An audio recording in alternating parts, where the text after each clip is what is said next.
Hoy tengo el gusto de saludar a Xiomara Orellana. Xiomara es periodista de investigación, escritora interesada en los temas sociales y humanos, hondureña. Xiomara, un gusto saludarte y gracias por aceptar esta invitación para que conversemos acerca del panorama político en Honduras. Bueno, mucho gusto. Es un placer pues recibir esta invitación y compartir con ustedes parte de la realidad que acontece en un país que pasa en constante movimiento como es Honduras. A finales de noviembre del año pasado, Xiomara Castro fue elegida como presidenta de Honduras.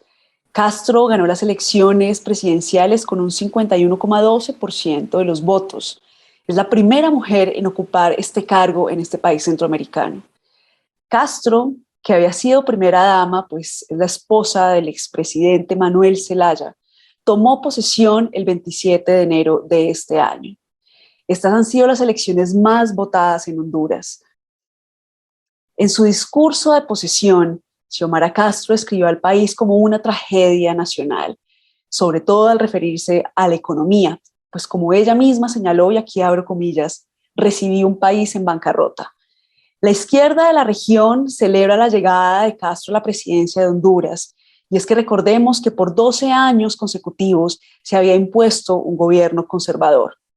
Castro, del Partido Libre, Partido Libertad y Refundación, también ha prometido la refundación del Estado socialista y democrático. En su discurso de posesión, Xiomara Castro también señaló la importancia de reivindicar los derechos de las mujeres. Incluso estaba vestida de morado, un color asociado al movimiento feminista, y esto no es un asunto menor, pues Honduras es uno de los países de la región con mayores índices de feminicidios. Y quiero precisamente que comencemos por acá. ¿Cómo se explica que Castro sea la primera mujer en llegar a la presidencia de Honduras, teniendo en cuenta que este es un país conservador, teniendo en cuenta las altas tasas de feminicidio, teniendo en cuenta que los derechos de las mujeres son limitados? ¿Qué factores se deben considerar para entender esto? Bueno, para entenderlo, Xiomara era la segunda ocasión que se lanzaba a la presidencia, ¿no?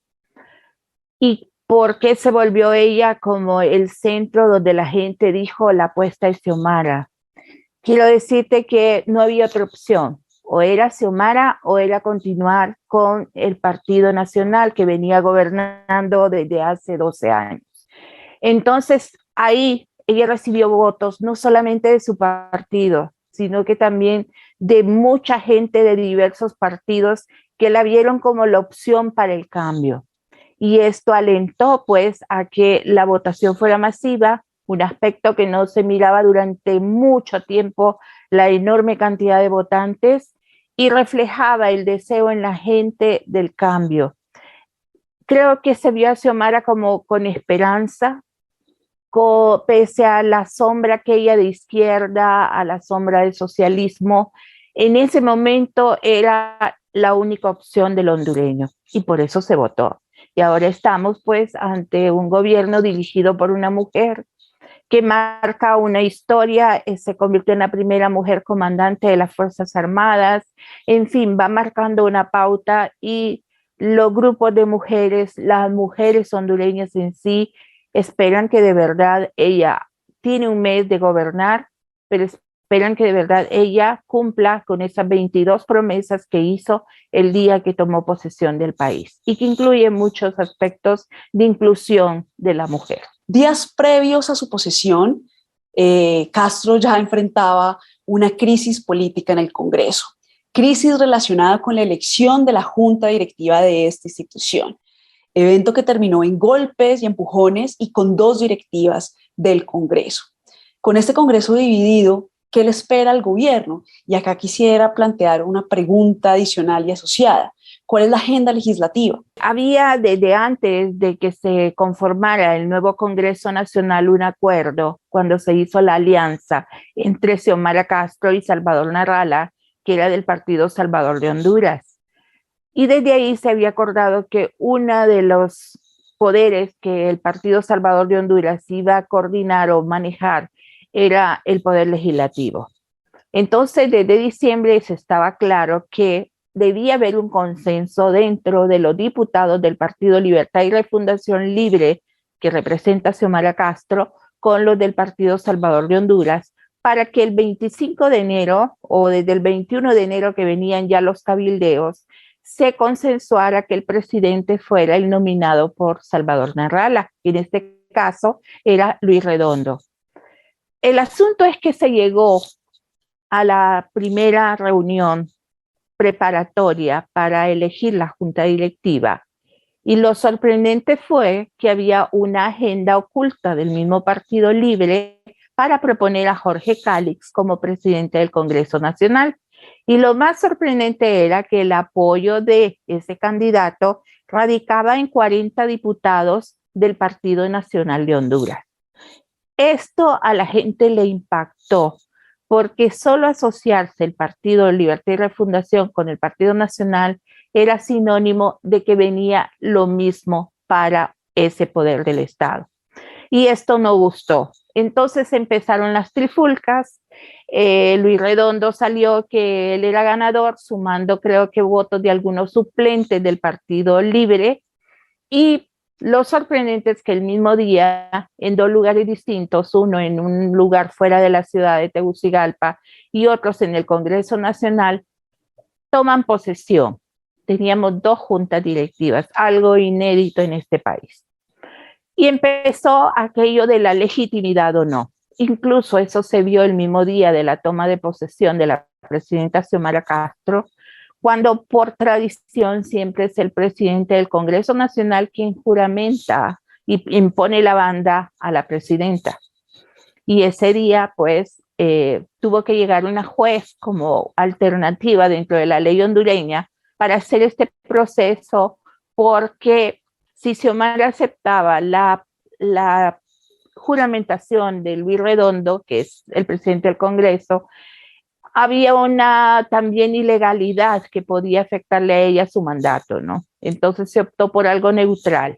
Pero ¿qué pasó desde ese día hasta ahora? Hubo consensos, Manuel Zelaya fue el protagonista para limar asperezas y que toda la bancada de Libre fuera al Congreso y se eliminara esa segunda directiva y quedara solo Luis Redondo.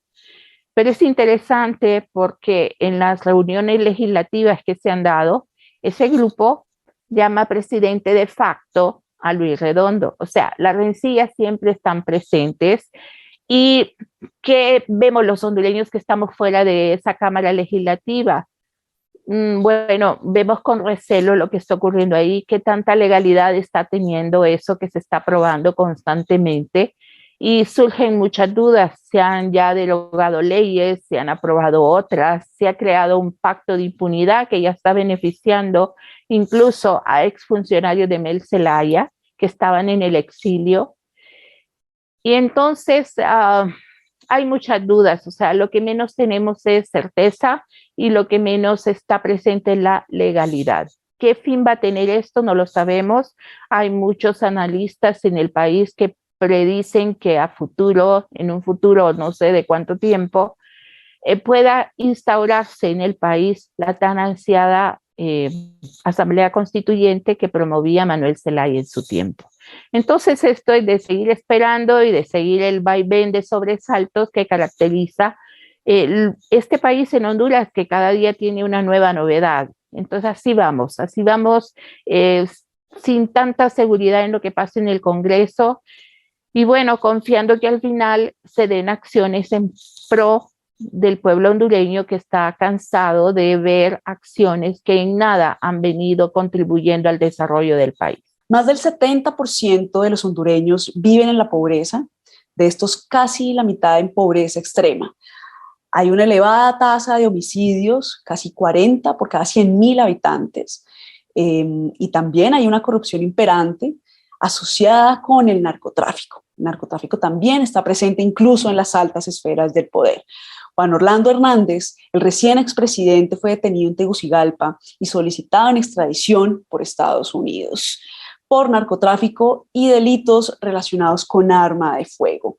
Teniendo en cuenta este complejo panorama social, ¿cuáles son los principales retos de Xiomara Castro? ¿Y cuáles son los principales desafíos del socialismo democrático y del proyecto refundacional? Un gran reto que tiene ella es como desmantelar esas redes de corrupción que se instauraron dentro de la institucionalidad. Una tarea nada fácil, porque aquí tenemos gente implicada de diversos partidos, no solo estamos hablando del Partido Nacional. Y esto ya es una vergüenza para los hondureños que el presidente fuera acusado, porque si nos remontamos a la acusación que vino de Estados Unidos, data que desde el 2004 Juan Orlando Hernández comenzó con estas actividades. Y esto implica que a los ojos de todos, él se convirtió en un diputado propietario del Poder Legislativo, se convirtió en presidente del Congreso Nacional y se convirtió en 2 ocasiones en presidente de la República. Y esto te dice los niveles tan altos a lo que llegó la penetración del narco en la institucionalidad. ¿Cómo desmontar todo esto? ¿Cómo garantizar que desde el Partido Libre y los aliados de Libre van a lograr quitar toda esa sombra de impunidad? No es nada fácil. Sin embargo, se están haciendo algunos esfuerzos. Parte de ellos fue ejecutar esa captura contra el expresidente, pero penoso para nosotros que no sea el país nuestro el que lo haga, sino que tenga que venir de otro país la justicia para Honduras, pero es lo que tenemos y es en lo que cree el hondureño, porque la Corte Suprema de Justicia tiene una deuda enorme, porque se parló a intereses y se actuó en beneficio de esas redes de corrupción que salieron libradas cuando la entonces Misión de Apoyo contra la Impunidad y Corrupción en Honduras presentó diversos casos que develaban la gran corrupción de fondos que se drenaron del Estado.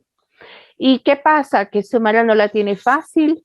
Ya la primera auditoría que realizó la Secretaría de Finanzas devela un Estado en quiebra, devela que hay 168,000 millones de lempiras, que es la deuda que tiene el país, que muchos fondos se gastaron y no se sabe a dónde fueron a dar. Hubo un uso irracional de recursos y lo más sorprendente que muchos de ellos hicieron un día antes de entregar el poder a Xiomara Castro.